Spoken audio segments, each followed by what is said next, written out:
Good evening. This is Making the Case. I'm Yorit Tawalde. We begin tonight in a northern suburb of Chicago where police arrested a 15-year-old boy who they coerced into giving a false confession, then charged him with attempted murder. On February 16th, Waukegan police took Martell Williams out of school, interrogated him for hours without his parents or a lawyer present, and tried bribing him with McDonald's in exchange for a confession concerning a shooting at a store. Joining me now, Martell Williams, his mother, Shanika Williams, and their attorney, Kevin O'Connor. Thank you so much, all of you, for coming on tonight. Martell, let me start with you.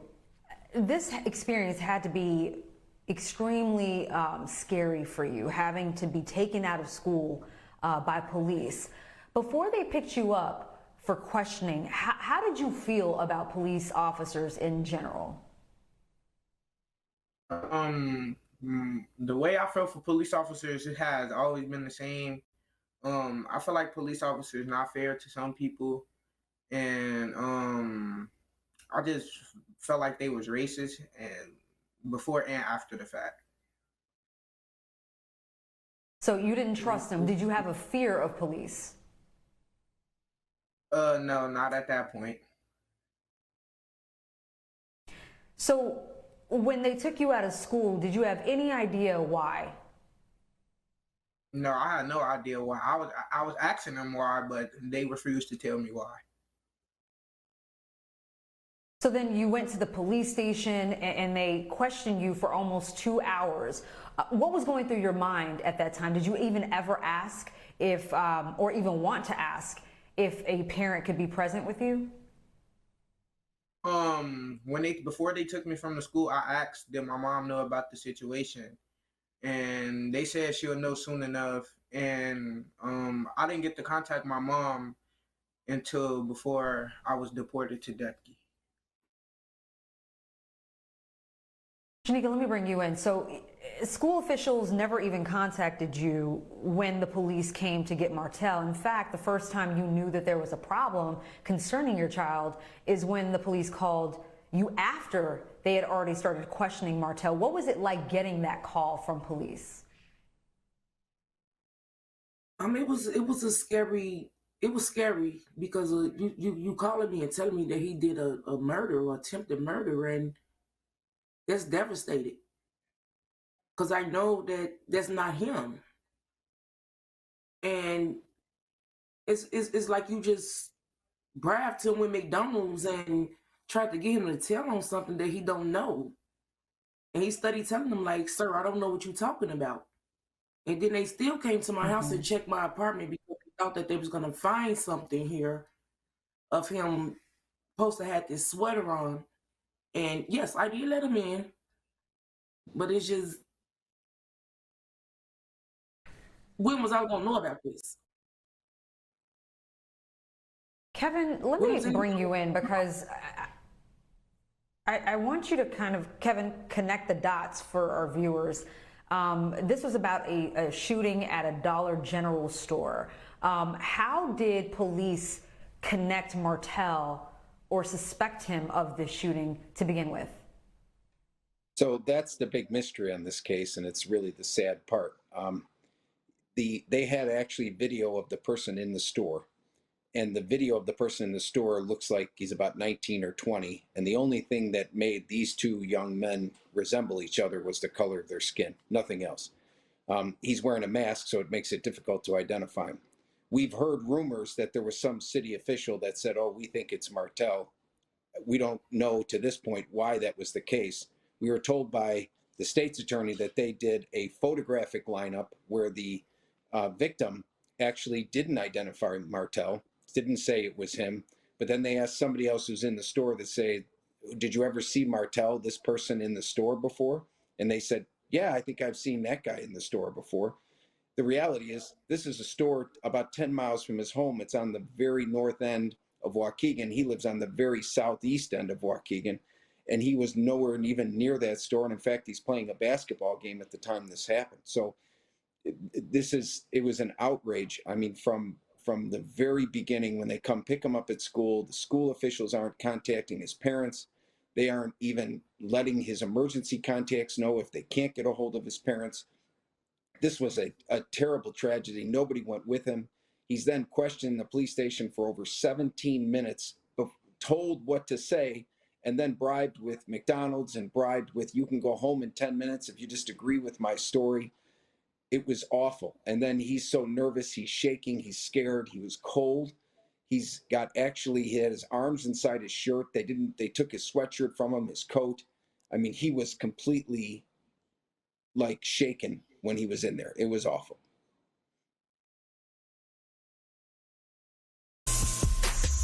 Welcome back to Making the Case. Sorry, everyone. I had a technical issue on my end, but we're back now. Shanika, let me go to you. Fortunately, your daughter was able to prove that your son, Martell, wasn't involved in this shooting of a store clerk through a video taken from his school basketball game. What did you have to do to get the video, one, and then two, to get the charges dropped against your son? Well, I went to Black Lives Matter. They helped me, and the video my daughter had already had in her phone because she was there present with him. So were the charges dropped soon after you got the video and, Yes. and gave it to a prosecutor? Yes, and they dropped it afterwards. And even Waukegan's mayor and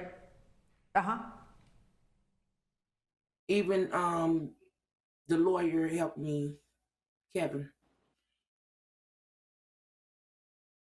All right, so let's go to Waukegan's mayor and interim police chief that issued a statement, a joint statement last week saying that, quote, the city and the police department must do better. The chief also apologized for, quote, the pain and disruption our actions have caused Mr. Williams, his family, and the community. Kevin, city officials apologize, and you say the family doesn't intend to sue, but you do have some demands specifically of school officials and police. What are those demands, please?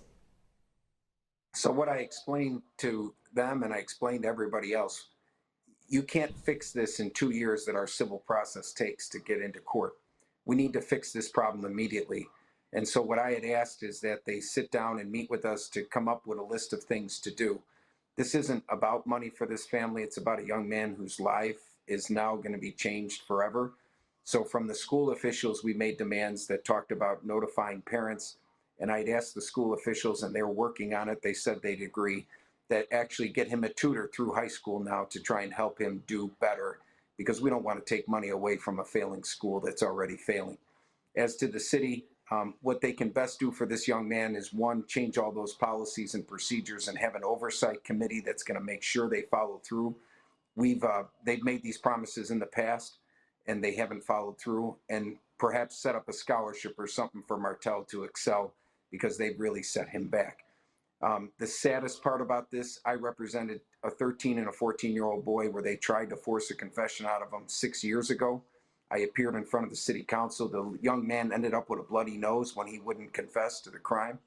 I appeared in front of the city council and volunteered my time to change their processes, and several members of the board actually turned their chairs around and turned around against us in disrespect, saying they didn't want our help. This has been an ongoing problem in Waukegan for a long time. So if it's been an ongoing issue, Kevin, how are you going to ensure that these demands are actually met within a decent amount of time, a respectable amount of time, that is? So the best news is there's a new mayor, there's a new police chief, and we also have a new state's attorney who was a former public defender. He said he's going to hold their feet to the fire, Eric Reinhardt. He said that he's going to make sure that they follow through, that he's going to have an oversight over Waukegan. And we're hoping that we're going to make sure. We're not just hoping. We're not going to leave. We're going to hang this, in a sense, over their head until they do comply, until they do make those changes. And if necessary, if they don't make those changes in quick order, we will file suit and force them to by injunctions or otherwise. But we don't want to go there. We want to make sure that they're going to comply right away and do it voluntarily. What about this Illinois law? I know that the state became the first one in the country to bar police from lying to minors during interrogations, including using tactics such as false promises of leniency if the accused person cooperates. The prosecutor's office in this case is reviewing the video of Martell's interrogation, but even if police are found to have violated the law, the matter would be considered an administrative disciplinary issue instead of a criminal offense. Why not both? That's the biggest problem we have with the law. The law says that if they violate this rule, they can't use it to prosecute the minor. That doesn't mean the damage hasn't been done, that they'll block the actual charges. There needs to be some teeth in this law, and we're going to approach Governor Pritzker and the legislature here to say that it has to be, despite any union contract the police has, they have to be subject to discipline and perhaps even a misdemeanor, a low-level misdemeanor, so that there is some teeth that the police officers have to follow. Because as of right now, they're ignoring the law. The state's attorney came to us, sat down with the family and said they apologized for what happened, but they said that had he not been on video, they fear that he would have spent 10 to 20 years in prison if he was home playing video games and didn't have proof of where he was, in light of what these police officers did. That's exactly what would have happened. There is no ifs, ands, or buts about that. Martell, listen, you're back in school now. You're getting back to extracurricular activities like trying out for your school's baseball team. Do you feel that things have gotten back to normal for you? No.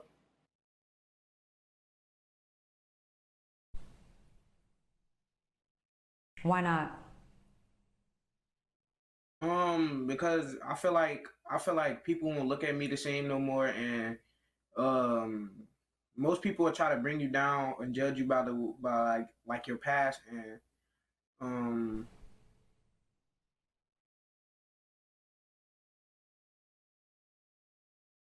You think people look at you like you did something wrong even though you didn't, right? yeah. Yeah. No, I understand. But listen, I'm so glad that you were brave enough to come on tonight and share your story so that everybody that's watching this right now knows that you didn't do a thing and you were so brave to share with us tonight your story. Martell and Shanika Williams, thank you so very much. Attorney Kevin O'Connor, we appreciate your time and again for sharing your story with us tonight. Appreciate you.